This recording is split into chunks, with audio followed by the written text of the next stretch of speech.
আসসালামু আলাইকুম। সবাইকে স্বাগত জানাচ্ছি আরও একটি নতুন রেসিপি দেখার জন্য। আজ তৈরি করব নতুন আলু নারকেল দিয়ে দেশি মুরগির ঝোল। যারা এখনও এভাবে খাননি রিকোয়েস্ট করব একবারের জন্য হলেও ট্রাই করবেন, সবাই খেয়ে প্রশংসা করতে বাধ্য হবে। তাহলে চলুন মূল রান্নায়। প্যান গরম করে এখানে আমি হাফ কাপ পরিমাণ সরিষার তেল দিয়েছি, চেষ্টা করবেন সরিষার তেল দিতেই। এরপর 4 টুকরো দারচিনি, 4-5টা এলাচ দিয়ে হালকা একটু গরম করে নিচ্ছি। এরপর দিয়ে দিচ্ছি 1টা লবঙ্গ আর হাফ কাপ পরিমাণ দিয়ে দিচ্ছি কুচি করা পেঁয়াজ। পেঁয়াজগুলোকে অনবরত নেড়ে ভেজে নিতে হবে যাতে করে এর কাঁচা ঝাঁঝালো গন্ধটা চলে যায়। পেঁয়াজগুলো ভাজা হয়ে গিয়েছে।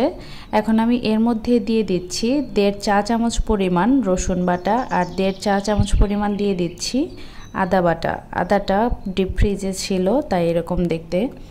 আদা রসুনটাকে আমি তেলের মধ্যে কিছুক্ষণের জন্য খুব ভালো মতো ভেজে নিয়েছি যাতে করে এর কাঁচা গন্ধটা চলে যায়।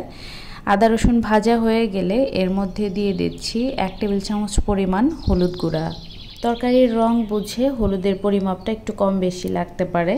1.5 চা চামচ দিয়ে দিচ্ছি মরিচ গুঁড়া আর 1 চামচ দিয়েছি ধনিয়া গুঁড়া।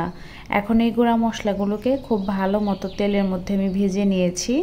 এখন মশলাটাকে ভালো মতো কষানোর জন্য এখানে প্রায় 1/4 কাপের মতো পানি দিয়ে দিয়েছি। পানিটা মশলার সাথে খুব ভালো মতো মিশিয়ে দিয়েছি আর মিডিয়াম আঁচে রান্না করে নিব, পানিটা একদম শুকিয়ে তেলটা উপরে চলে আসা পর্যন্ত। দেখেন পানিটা কিন্তু শুকিয়ে গিয়েছে আর তেলটা উপরে চলে এসেছে। এখন আমি এর মধ্যে মাংস দিয়ে দিচ্ছি। এই মুরগিটা জীবিত অবস্থায় 1 কেজি 300 গ্রাম ছিল। সম্পূর্ণ মুরগিটাই আমি রান্না করছি। মশলাটা খুব ভালো মতো মাংসের সাথে মিশিয়ে দিয়েছি। এখন আমি এর মধ্যে দিয়ে দিচ্ছি 1 চামচ পরিমাণ লবণ। এ পর্যায়ে লবণটা একটু কমিয়ে দিবেন, রান্নার শেষের দিকে চেক করে দেখবেন, যদি প্রয়োজন হয় তাহলে অ্যাড করে দিবেন। লবণটা দিয়ে মাংসের সাথে খুব ভালো মতো মিশিয়ে দিয়েছি আর প্রায় 3 মিনিটের মতো আমি রান্না করে নিয়েছি। মুরগি থেকে পানি বের হতে শুরু করেছে। ঢেকে রান্না করে নিব মিডিয়াম আছে প্রায় 10 মিনিটের মতো। 10 মিনিট পর ঢাকনা তুলছি। দেখেন মাংস থেকে কিন্তু বেশ খানিকটা পানি বের হয়েছে আর মাংস ধোয়ার সময় মাংসের ভেতরে যে পানিটা যায় রান্নার এই পর্যায়ে কিন্তু সেই পানিটাই বের হয়ে আসে। মাংসটা ঢাকনা তুলে এভাবে মাঝে মাঝে একটু নিচের দিক থেকে নেড়ে দিবেন যাতে করে মশলাটা নিচে লেগে পুড়ে না যায়। এখন আমি ঢেকে রান্না করে নিব আরও 7-8 মিনিটের জন্য আর চুলার আঁচটা মিডিয়ামেই থাকবে। 8 মিনিট পর আমি ঢাকনা তুলছি। মাংসে কিন্তু এখনও বেশ খানিকটা পানি রয়েছে আর মাংসগুলো প্রায় 50% মতো সেদ্ধও হয়ে গিয়েছে। এখন এই পর্যায়ে আমি হাফ কাপ পরিমাণ কুচি করা পেঁয়াজ, 5-6টা আলু আর হাফ কাপ পরিমাণ দিয়ে দিচ্ছি নারকেল। এখন আমি এগুলাকে ঢাকনা ছাড়া রান্না করে নিব। মশলার সাথে আলু এবং নারকেল পেঁয়াজ খুব ভালো মতো মিশিয়ে দিচ্ছি। প্রায় 4 থেকে 5 মিনিটের জন্য আমি মাংসটাকে রান্না করে নিয়েছি। এখন আলু এবং মাংস পুরোপুরি সেদ্ধ করার জন্য এখানে পানি অ্যাড করতে হবে।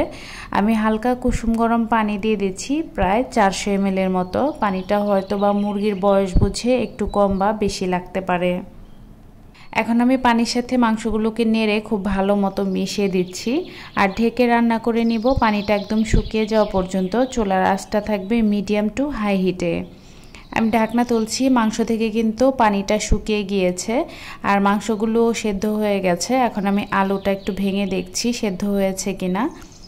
আলুটা পুরোপুরি সেদ্ধ হয়ে গিয়েছে।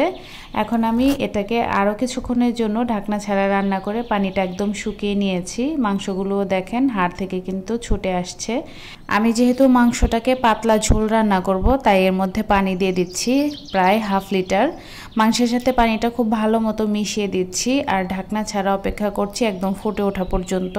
পানিটা সম্পূর্ণ ফুটে উঠেছে। এখন এর মধ্যে দিয়ে দিচ্ছি 1 চা চামচ পরিমাণ ভাজা জিরার গুঁড়া। জিরার গুঁড়াটা দিয়ে মাংসের সাথে খুব ভালো মতো মিশিয়ে দিয়েছি। এর উপরে 4-5টা কাঁচামরিচ দিয়ে দিচ্ছি সুন্দর একটা ফ্লেভার আসার জন্য। এরপর ঢেকে রান্না করে নিব ঝোলটা আরও একটু ঘন হওয়া পর্যন্ত। আমি এখানে হাফ লিটার পানি ব্যবহার করেছি। আপনি কতটুকু পাতলা ঝোল করতে চান তাই বুঝে কিন্তু পানির পরিমাপটা একটু কমিয়ে বা বাড়িয়ে দিতে হবে। তবে আপনি যতটুকুই পানি দেন না কেন এটা খুব ভালো মতো জাল করতে হবে, তা না হলে কিন্তু খেতে ভালো লাগবে না। একটু ভালোভাবে লক্ষ্য করুন আমি কতটা ঝোল রেখেছি। এটা ঠান্ডা হওয়ার পরে কিন্তু আরও ঘন হয়ে যাবে কারণ আলু আছে আর যে কোনো তরকারিতে আলু থাকলে ঝোলটা কিন্তু একটু টেনে যায়। এখন আমি চুলা থেকে নামিয়ে পরিবেশন করে দিচ্ছি। আলু দিয়ে দেশি মুরগির এই পাতলা ঝোল, পোলাও আর 1 টুকরো লেবু অসাধারণ লাগে খেতে। এছাড়াও ধোয়া ওঠা গরম ভাত, খিচুড়ি অথবা পরোটার সাথে সার্ভ করতে পারেন এই চিকেন কারি।